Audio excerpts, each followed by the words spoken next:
Welcome to Slide Truth and Style. In honor of October being Breast Cancer Awareness Month, we're joined by three guests who've all survived breast cancer. Alexandra Charles is a pharmaceutical marketing executive and mother. Erica Hart is a self-proclaimed Black queer femme activist, writer, highly acclaimed speaker, and award-winning sexuality educator, and is currently an adjunct at Columbia University School of Social Work. And Cynthia Jean is a licensed master social worker and founder of Spring Forward Counseling. And so that it provides support to women and their families through various stages of that journey. So we're just gonna be chatting on life after diagnosis and their mission, and how feeling beautiful and how their style helps. Okay, so we're gonna start with you, Cynthia. Can you tell us about your breast cancer survival story, and how was that process, and how did you share with your loved ones after you found out about your diagnosis? Well, I was diagnosed at the age of 33, and finding out you have breast cancer at that age is pretty shocking.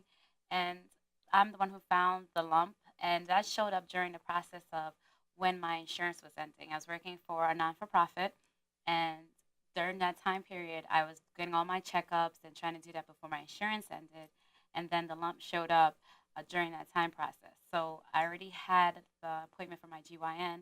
So what I went to do is I brought it up to him and say I had a lump and it was there. And he didn't want to take it lightly, say, let's check it out. And by the time I got home from my appointment, they called me to do a biopsy. So for me, when calling in to find out, I thought they were going to say that I was pregnant. That would have been better, and saying that you have breast cancer. It was pretty shocking to find out, because you always hear women over 50. You never hear anyone under that having that. So it was pretty surprising. And for me to share that with my family, I went through a process called Tears, Treatment, and Triumph, and which I developed that during my process. And the Tears is dealing with it yourself. Wow, this is something happening to me. It's changing. I'm having a career. I'm starting. And this is a setback. And processing that. Then sharing that with my family, saying, okay, this is what's going on with me. And for them, it's not something that was common in my family. So it became an unbelief for them, what are you talking about? So, and then the treatment, as being a licensed social worker, doing research, I wanted to see what was going on, what was required for the treatment. Because you hear so many true rumors out there about losing your hair and losing weight. So I wanted to see what I was up against and ready for the fight. Because once you know what's going on, and you can conquer it instead of just being fearful. And Triumph, overcoming it, is just being around family, exercising, going out, still living life, not letting life hold you back. Because when these things happen and you find out, everyone wants to think that you're depressed and stay, but that's how I came up with Spring Forward. It's just time keeps moving. Don't take this opportunity as just to sit back. It's actually enjoy life and go out and do the things that you always wanted to do. Awesome. And tell me, Alex, what was your breast cancer survival story, and how did you share with your loved ones? Yeah, sure. So I actually found out that I had breast cancer through a dream, and was shocked in the dream. When I woke up, I'm like, could this be? And then I went to my doctor. She referred me to, get a mammogram, and then from there, I got the diagnosis. I would say, similar to Cynthia, it's this disbelief, this shock, could it be me? I was 36 when I was diagnosed, and I thought, I'm just getting started. My life is just getting started. I had so many wonderful things going on in my life. I still do. So, I think for me, it was just, I remember telling my sister, and then everything around me was just silent. I couldn't hear for 48 hours. But eventually we talked about it. We said, we're going to get through this.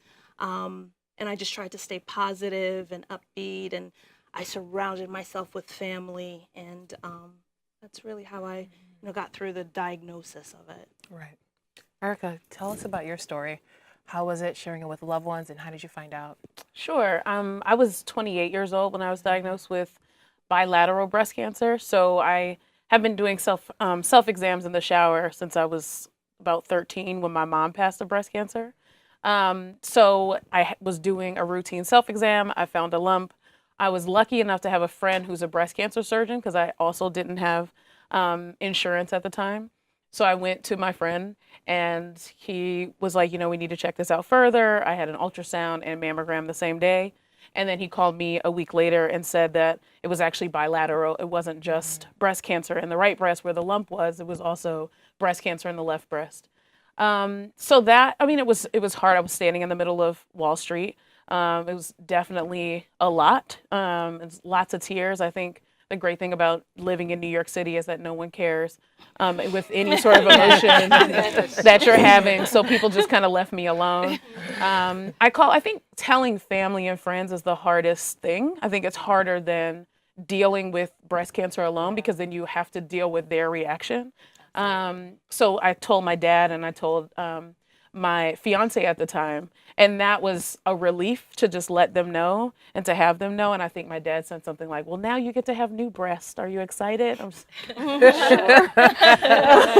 so that was nice to just be calmed with humor and kind of like brought back to reality. Also, my breast cancer surgeon is amazing. It was like, "You're not going to die," which is a lie because we're all going to die.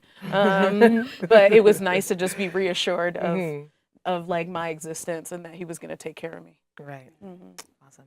So you mentioned bilateral. So I know that some people are probably wondering or trying to get some more information on what exactly, the implications around that. So actually, we have Dr. Solomon in the audience, but before we go to Dr. Solomon, Alex, we have another question for you. So was it your first decision to have a double mastectomy, and how did you come to the decision? Sure. So for me, unlike my lovely co-panelists here, breast cancer runs in my family. My maternal aunt passed of breast cancer. I've had several other family members diagnosed. And I have been tested for BRCA and negative. So I don't have the gene, but obviously there's something there. So I guess I would just say that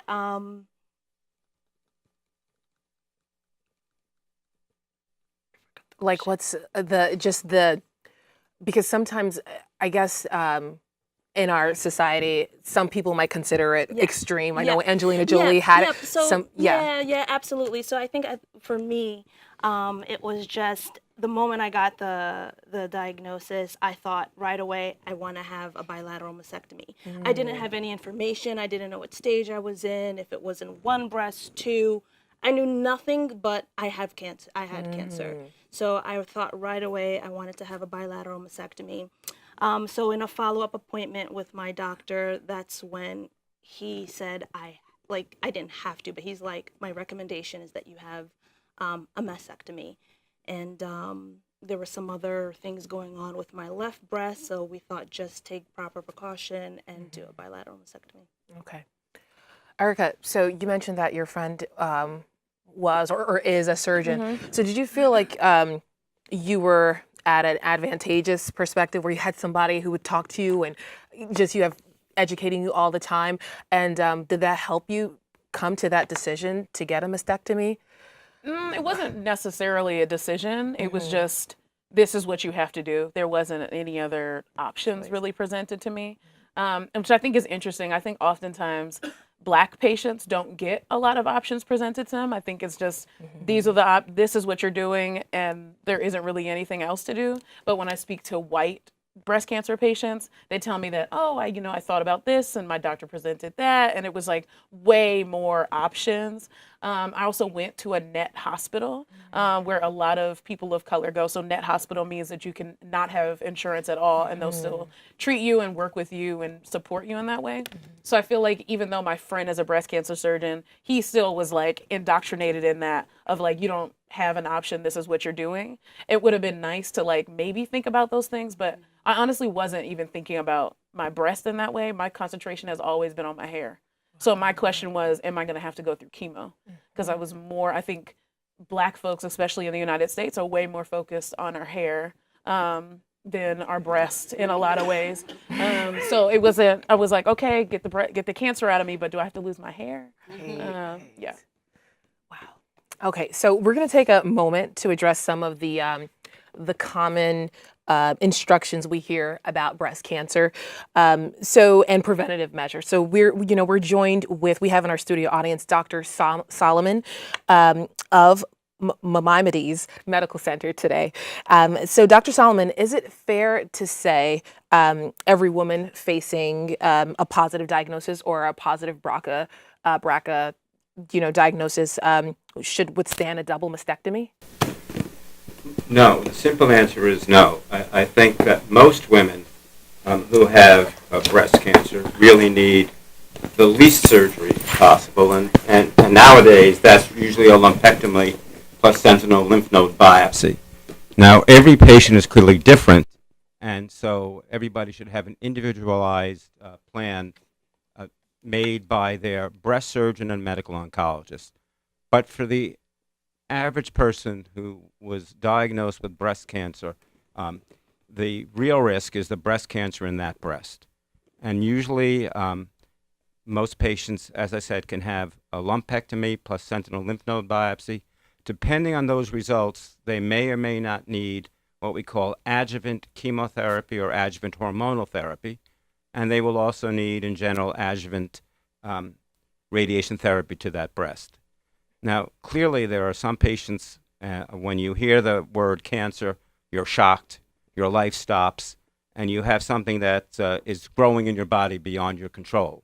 And I can understand how some individuals might want to say that I'm going to get rid of both breasts so I'd never have to worry about this again.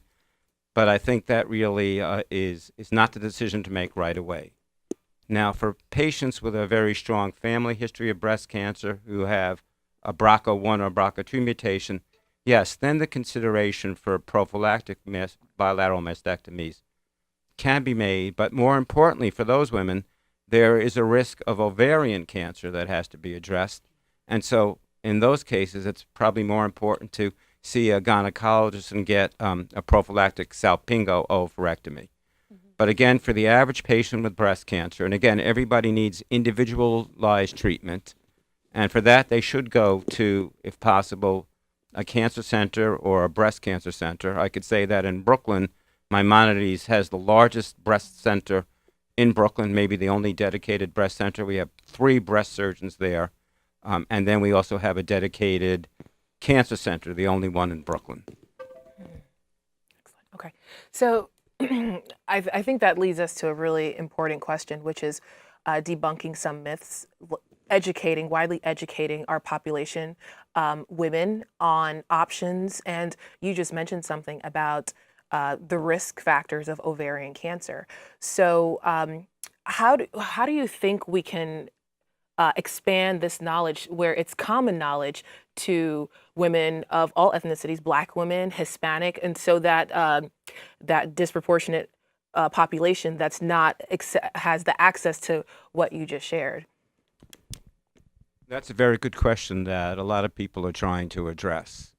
And I would say that in today's day and age, everybody has access to the internet, and there are some good resources on the internet to inform you. For example, the American Cancer Society has a website. The Susan Komen Foundation has a website. Large medical centers have websites that specifically give you information about breast cancer. Now, in terms of prevention, I think, again, screening mammography, particularly beginning at age 50 and in some cases at age 40, is one way to decrease the risk of dying from breast cancer. I think there's no question about that. And other things to do is certainly to exercise, to probably be as trim as possible, to not smoke. Those are the main risk factors for breast cancer. Now, and the panelists who I admire, I must say that all of you were diagnosed at a very young age, maybe before the time that you would have had screening mammograms.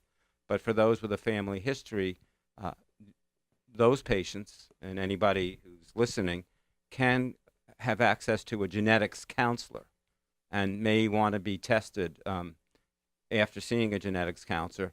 And today we have a panel for about 15 different genes that increase the risk factor for breast cancer. But the 2 main genes that we test for are BRCA1 and BRCA2. And I might add that breast cancer is found in men too. Men who carry BRCA2 mutations have breast cancer. And of course, the lineage of breast cancer doesn't have to descend from the maternal line. There can be from the paternal line, and other risk factors that might indicate that you have a BRCA1 or BRCA2 mutation are people in your family with ovarian cancer, pancreatic cancer, or prostate cancer. So again, that's a resource, genetic counseling. The internet is a resource. I think those are ways for everybody to have access. And one thing we found, I've worked in Brooklyn for many, many years, is the paucity, but I think it's changing, of getting mammograms and getting just cancer screening in general in lower socioeconomic groups. I don't think there's any excuse for that, because there are laws now that things like colonoscopy and mammography have to be paid for regardless of insurance. So that shouldn't stop anybody. Well, that's actually very helpful to know, because a recent ad ran where they were just talking about, like, if you eat organically, or if you're on a restricted or strict diet, or if you reduce how much you're dyeing your hair, like that kind of, like, this is what they're sharing on in the media. So these or the deodorant that you use, some said played it on the safe side and said it reduces your chances, and some have said that you don't have to get a mammogram if, like, you eat organic, or if you don't if you're not using certain chemical deodorants or hair dye and all those other products. If we're only that easy. So I'm going to say Right. you definitely need to have mammograms. Seriously. Definitely. Now, in terms of the other factors, I don't know exactly what eating organic means, but I don't think it's going to stop your risk of breast cancer. In terms of hair dyes, there's data back and forth on that, and I would say the general consensus is that if there's any increased risk, it's minimal. In terms of deodorants, it's probably better to wear them than not for other reasons, but I don't think that really increases your risk of breast cancer. So what probably does decrease your risk is, and also decreases the severity of breast cancer, is exercise. That's no question you should do, and you should do even when you're being treated. I think everybody up here said that they kept their life going, and absolutely they should keep their life going during their diagnosis, and of course afterwards. And it's been said, and I'll ask all of these ladies whether it's true, that the happiest people in the world are cancer survivors. I mean, I would agree with that. Recently, someone just asked me, why are you so happy? How are you always so happy? I mean, first of all, I'm thankful that I'm alive, that it was found, that I've been treated. But I think just staying positive helps incredibly. So yeah, family, friends, keeping busy with my work, and diet and exercise helps me a lot. So I'd say I'm pretty happy despite what I've been through. Right. Awesome. Thank you, Dr. Solomon. Can I add just one thing? I don't mean to plug Maimonides, but I think there are people who are watching this. If they have any concerns at all about breast cancer, about screening mammography, I could give out a number for the Maimonides Breast Center, and that's 718-765-2576, or the Maimonides Cancer Center, 718-765-2600. I'm sure your call will be answered.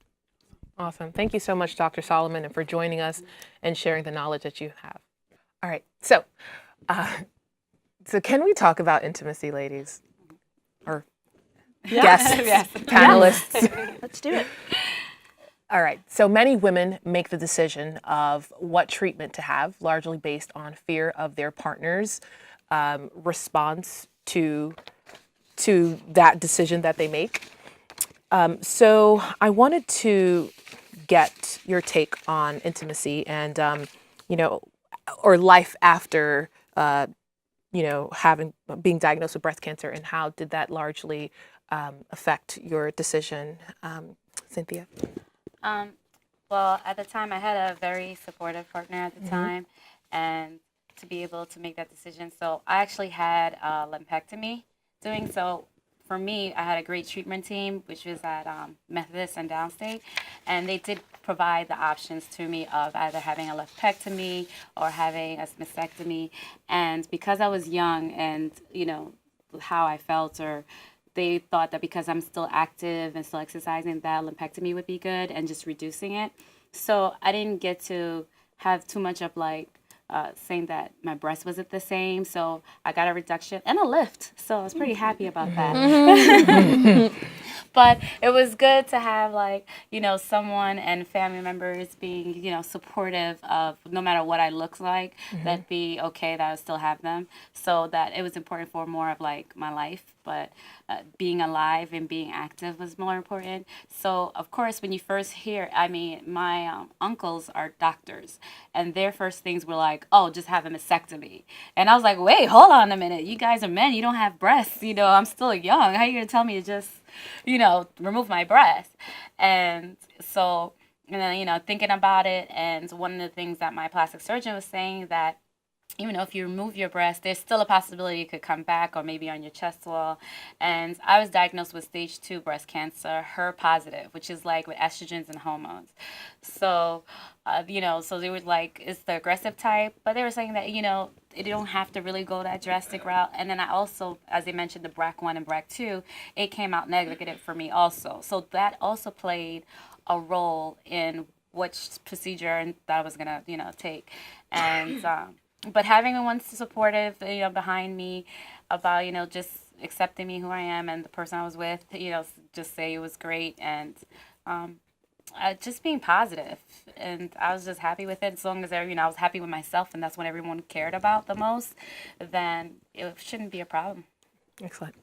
So Erica, did getting the mastectomy, did it play any, or did intimacy ever come to mind, or was that of importance to you? Well, I'm a sexuality educator, so intimacy is always on my mind. I'm always in a conversation about sex and sexuality, and it wasn't necessarily my double mastectomy. I feel like when I had a double mastectomy, the world stopped regarding me as a sexual being, not me or my partners around me, but I became this inspirational porn to people, not actually like a sexual being anymore. It was like, oh, you had a double mastectomy. Is it okay to touch you? Like, people were very like, almost like a ceramic doll. I was like, that's not who I am. Even in chemo, throughout treatment, even at diagnosis, on any of the sites that Dr. Solomon listed, there isn't an extensive amount of information about sex and sexuality. There's about a paragraph on each of them.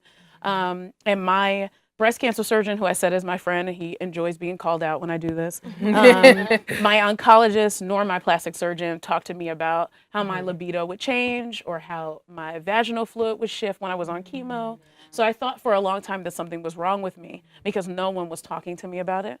But just as a sexuality educator, I just started to read more and do a little bit of a bigger dive into why this was happening. And then I was like, oh, okay, chemo, diagnosis, stress, all of these things in your body impact your intimacy. So there's definitely an impact to your intimacy when you go through, when you're any sort of stressful situation, breast cancer included, but chemotherapy will absolutely impact how your body just naturally functions in terms of intimacy. Oh, that's something that's not really generally discussed. Not at all. Yeah. So have you made it past, Alex, have you made it past that judgment of your body post-surgery? Yeah. So I think for me, having a double mastectomy, my first thought was, okay, who is going to find me attractive? Or, you know, I remember my my oncologist describing my breasts, or would be my breasts, as mounds. He said, you'll have mounds. And I remember, and then he showed me photos, and I couldn't even see. Like, all I heard was mounds. And I was like, so it's not even breasts. So for me, it was very difficult to get past, okay, I have no nipples, I have no areola, it will just be mounds, like this doctor described. And I thought, okay, I'm young, you know, I would like to remarry. Who would be okay with this woman that has mounds? But I've come such a long way in 2 years. I find myself beautiful, and you know, I'm with a partner who loves me for who I am, and I never at any point am I just like don't like Right. do I feel like uncomfortable about it. Yeah. So I think I've come a long way, and I would encourage anyone else, like, just be comfortable in your skin and who you are, and you will learn. Like, if you don't find yourself beautiful at first, you will learn, and you will Yes. really find yourself beautiful. Like, you'll look in the mirror and you're like, yes, I'm happy with what I see in the mirror. Self-love is Yeah, important. absolutely. Absolutely. So, Cynthia, what message do you feel like you can share with young women and just who kind of base their entire value on their breast? I wouldn't say base it too much of valuing on your breast, that you should really just care about like yourself and your health. It's very important to take care of you. And I would say the best thing that young women can do is being proactive instead of being reactive. Fear the unknown. Work out, eat right, exercise, as the doctor mentioned before, because that's why reduce your chances. And if you know it's in your family, take action.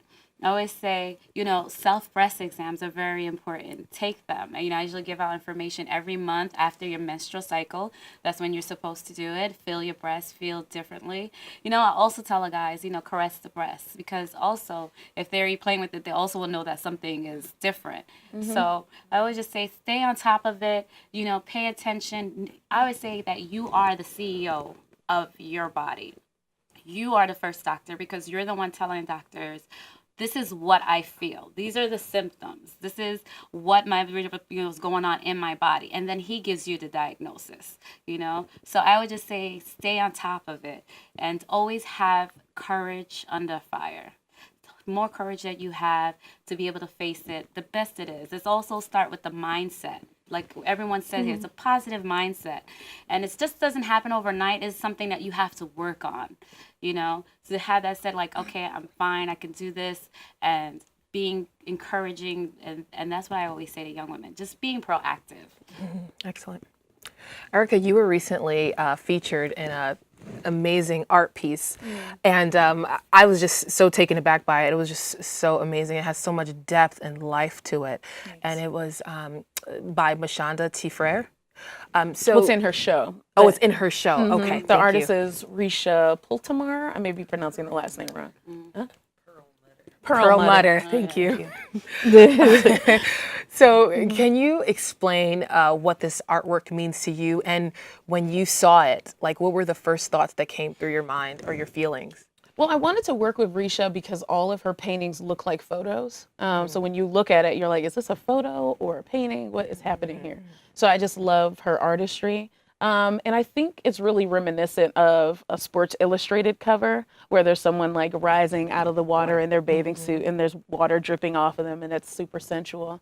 And I don't think you ever get to see breast cancer patients like shown in that way. We're always with a fist in the air or wearing pink tutus or have some ribbon covered over our chest or something like that. Yeah. But this is so void of any of that. So I think it was an opportunity for us for anyone to see that all bodies look different. It's not just breast cancer people that have double mastectomies. There's a lot of people that choose to have double mastectomies as well. There's trans folks that have double mastectomies. But then this is an opportunity that you don't have to cover your body and you still get to be sensual regardless of how your body looks. Is what when I look at that picture, that's what I think about. That's awesome. So, Alex, you have a beautiful and super energetic 10-year-old Yes. daughter. And so tell us about the healing journey with your daughter, Chloe. Sure. And, how has it built or affected your relationship? I think at first, so my biggest thing having a daughter, I was like, how do I tell her? How do I explain this to her? So both of my parents passed away from cancer. So she's heard the word. She knows that they died. And I was afraid by telling her that she would be afraid, like, I'm going to lose my mother. So at first it was fear. How do I tell her? And then reassure her that I will be okay. And actually a nurse navigator visited me the day I had the day after my surgery in the hospital. I was at Memorial Sloan Kettering, and she talked to me. She was a breast cancer survivor. She just wanted to, come check in on me. And I talked to her about my daughter, and I was like, I don't know, like she knows something's going on, but I'm not sure how to really explain to her so that she's clear on what's happening. So she shared a book with me. I could share the title of it afterwards. I don't remember right now, but so I read the book with her. I talked to her, and she understood. And throughout the whole process, I saw a certain level of maturity in her. And she was just so helpful throughout the process. Like, I lost movement of my arms, and I couldn't pick up a jar of jelly, and she would just make me food and cover me, and just the sweetest, most tender things. And, I think we've grown together as a result. And even just being home at that time with her, because I'm a marketing executive, I travel a lot, I work a lot of hours, and, she knows mom is a working mom, but to have me there with her every day after school, I think it had a big impact on her. So her biggest thing was, I don't want you to go back to work. And so as a result of that, I kind of shifted things. I slowed down. I'm still, I still am a working mom, but I took a slower pace. So I live in I work in New Jersey now, opposed to in the city. And, I just looked at my life and said, what matters most is my family, my daughter, and I want to spend more time with them. So I made a big shift in my life, and we're continuing to grow together. So that's built your relationship. Yeah, That's absolutely. awesome. Cynthia, you're an avid athlete. You've been an athlete your whole life. You're in fitness, and so tell me, how did fitness shape your life, and how did you go through? How did it help you going through your diagnosis? So yes, I've always been fit. I always like to work out, and I used to run track and play tennis. And during the time I was with my trainer, I worked out because, like I said, I didn't want to be like letting time. I really couldn't do much because when you go through chemo, you really can't go out too much. You don't want to be around other people, so you get sick easily. Your immune was lower. So one of the things I did was work out with my trainer, and going to that. And then when you have when you work out, you have endorphins. It makes you feel better. You feel happy. And while I was doing that, I came up with the concept of having SweatFit, a health and fitness party. And then I'm thinking, well, if this works for me, then being proactive is just saying that I should teach everybody, like, let's be proactive instead of being reactive. And I came up with a health and fitness party. And with the health and fitness party, I have 5 different trainers and showing that exercising can be fun. You don't have to go to the gym as long as you're moving. So I had Zumba, soca dance, and also have a nutritionist, because I believe that what we're putting in our bodies is really affecting, how we receive things, and, with cancer. And cancer loves sugar, so it feeds off of that. So showing people that you can still eat what you like, but having a healthier version of it. So at this event, I have cooking demonstrations so that people could eat healthier, learn how to do it. Especially, I'm Caribbean, and my family's from Haiti. So we love all the spices, and we love all that greasy stuff. And so it's just like we can eat the same things, but like minimize it, reduce eating with the oils. So that I just have cooking and exercising instead of giving like bars, like our alcohol. I have a juice bar, I have smoothies, and so showing people that that's what you can make for yourself at home. So I just educate the public. I think what's wrong with especially underserved communities is that we're not educated, and it's not out there in the forefront. And so I try to be out there to educate more, and then have more people look like me to say, like, I'm out here. Like she said, we don't have enough. And because I've noticed that, and I want to do that to bring it more to the forefront and say that, listen, you could eat healthy. Here's the resources and the information. Then, because when we're looking, yes, we have the internet and we Google, but it's so overwhelming with so much information. Yeah. So if like Erica and myself, Alex, that we could be out here and give those resources and help them navigate through it, it'll be like, great and better. And then that could reduce the anxiety that you have. Excellent. Erica, your style makes such a bold statement, and we all know that. We all follow and know that. And of nonconformity, of freedom of expression, and just breaking social norms, and like all that, traditional stuff. So what is the fuel to that freedom? what is the fuel to that freedom?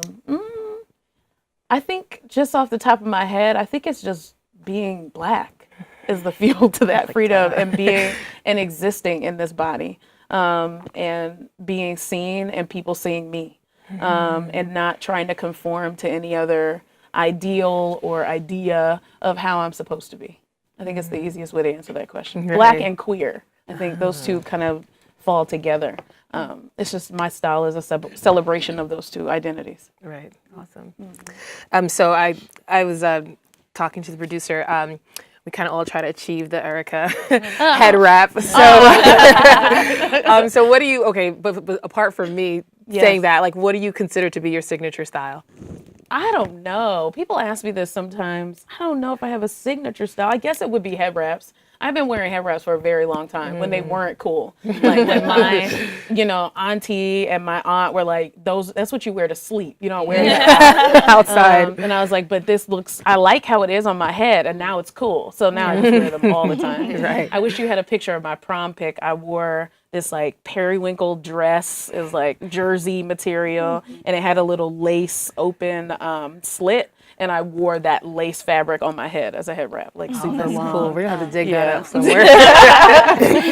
Alex, you're synonymous with like your hair, just big hair, and so so how did you just beautiful, huge, natural hair? So how did you learn to embrace this look? Pretty much working in a top position in corporate America, and you even rocked the long, faux dreadlocks. Yep. And I know once you told me some of the reaction you got from your colleagues. So what's the source to that confidence? You know what? If you have to be comfortable with the skin you're in, and this is the hair that grows out of my head. So I'll tell people that because a lot of times at work I'll get all kinds of comments. You look like you stuck your finger in a socket, or or can I touch it during like a board meeting? No, you cannot. I'm still stuck on the socket one. I've heard it. $1 million.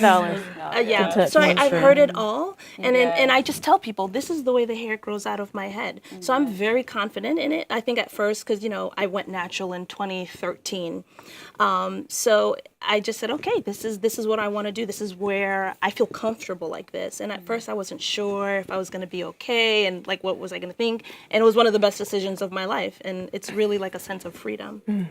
Excellent. All right, so Cynthia, tell us about your style. When do you feel the most confident and comfortable? My style, I'm such a girly girl. As you can see, I love pink. And so when I did have breast cancer, it did match with me. And so I like to dress up all the time. I think that when you dress up and you put yourself together, you just feel good. So I like to just dress up all the time. And another time, too, is like gym gear. So I have like so many sneakers and so many workout outfits. Because I'm like, if I'm gonna work out, I want to look cute doing it. Right. So, but that's pretty my style. I just like to be dressy and just feel, put on some pumps and, model for myself. Excellent.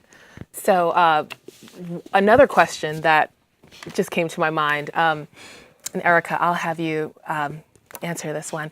So right now, there's a woman who's facing double mastectomy. What do you want to say to that person?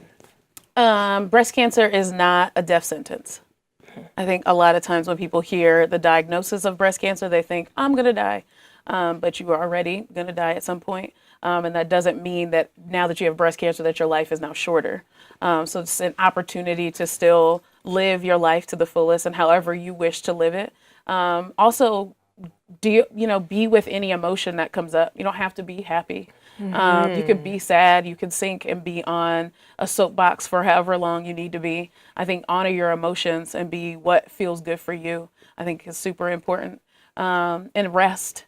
I think especially as, I don't know if this person is Black or not, but as Black femmes, Black women, we don't rest. We go and we go and we go. I worked full time through my chemotherapy, through my double mastectomy. I went back 2 weeks after a double mastectomy. Wow. My mom worked through all of her chemo. She took care of 2 kids. So I just know that as an example is that Black women, we are always working. We are always going. Yeah, I'm just saying we're always working. We're always going. We don't necessarily rest, and the world doesn't necessarily allow us to rest either. If we rest, we're lazy immediately. And I think it's important that we actually rest, go to the spa, get massages, go get mani-pedis, do that to the upteenth degree. And I think this is now an opportunity to really rest, be in bed all day, watch television shows, novellas, whatever works, and just be. Right. That's excellent. All right. So I think we have some time for a Q&A from our audience. The question is posed to the group. What's one of the We can pass most? the mic. My question is to the group. I know that a lot of times people kind of attribute like emotions to you or how you should feel, or like, oh yeah, like you must be really sad, or oh I'm so sorry, or so what are like some of the, I guess, most memorably annoying things that you've heard from people, and how did you react to it, and how do you Thank you. how did you Yeah. respond So to good. people? I think I'm gonna just jump in real quick because this for me was one of the most amazing comments, and I'm not using amazing in a positive connotation. I remember coming back from one of my follow-up doctor visits, and someone that was close to me at the time asked me, "What do you want to eat?" And I was just flooded with emotions. I didn't know what I wanted to eat. I'm thinking like I have tubes coming out of me. I don't feel so good. I don't know, make me anything. And then I remember he said, "You're not gonna," he was like, you got your breast chopped off. You're not going to feel like, woe is me. Tell me what you want to eat. And I remember just like falling and like sobbing. Like it might have been the second time I cried throughout the whole process.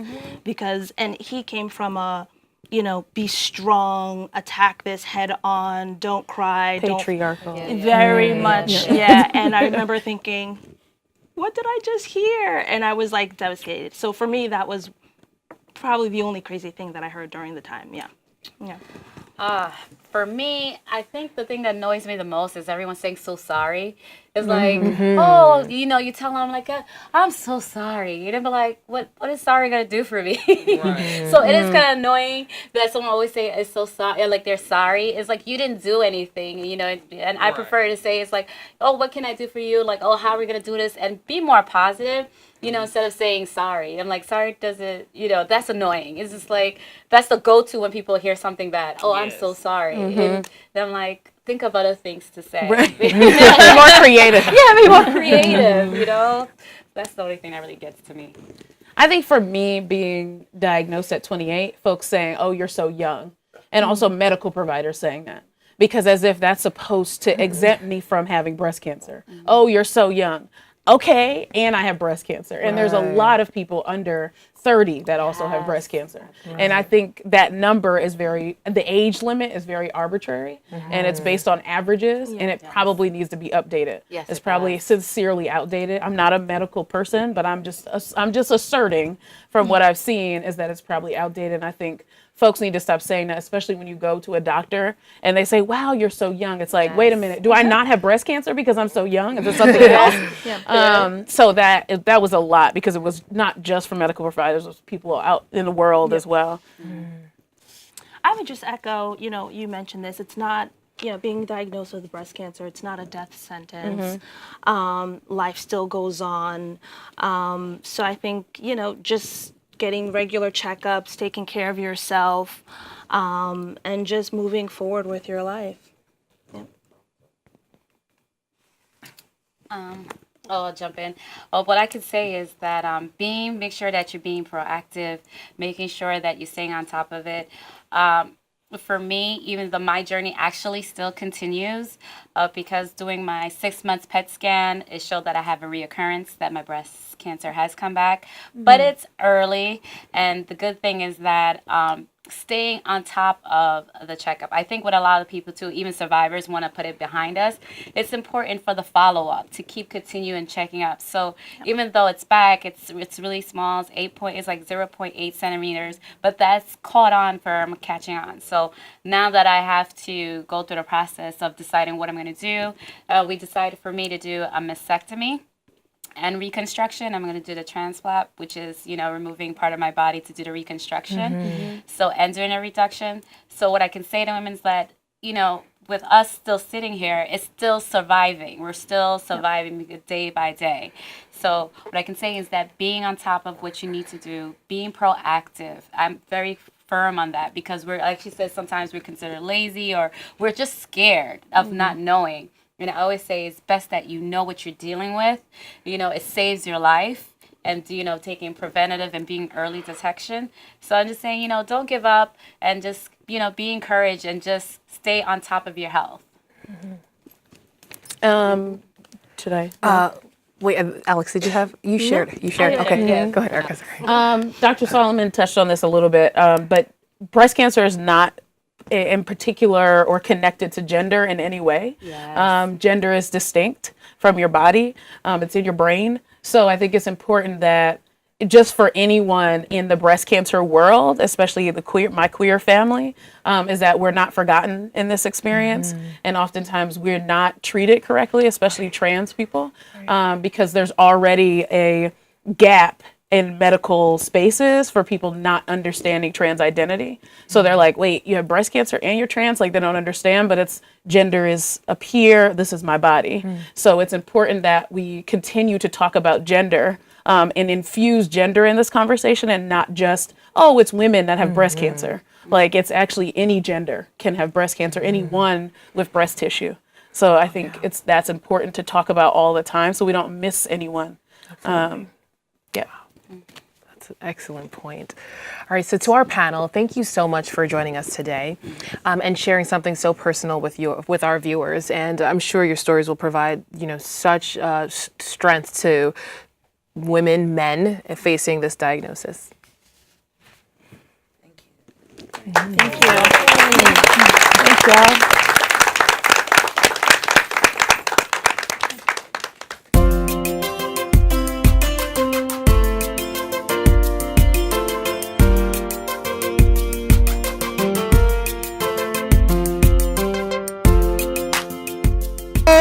Hi, my name is Paula. I've been a survivor for the past 4 years. Next year will be 5 years and counting. Yay!